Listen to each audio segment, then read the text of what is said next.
مزدلفہ کے حوالے سے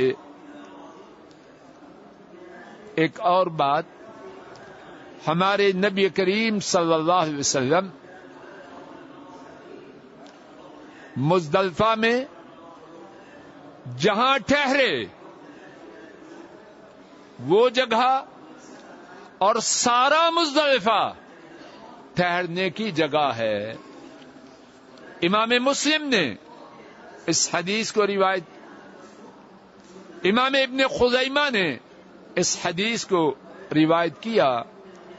حضرت جابر رضی اللہ تعالی عنہ وہ بیان کرتے ہیں، نبی کریم صلی اللہ علیہ وسلم نے فرمایا، میں اس جگہ مزدلفہ میں ٹھہرا ہوں اور سارا مزدلفہ ٹھہرنے کی جگہ ہے۔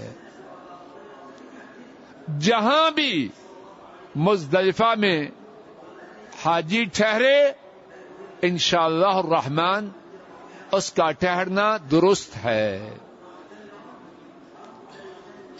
فجر پڑھنے کے بعد آن حضرت صلی اللہ علیہ وسلم مشعر الحرام گئے اور وہ جگہ مزدلفہ ہی میں ہے،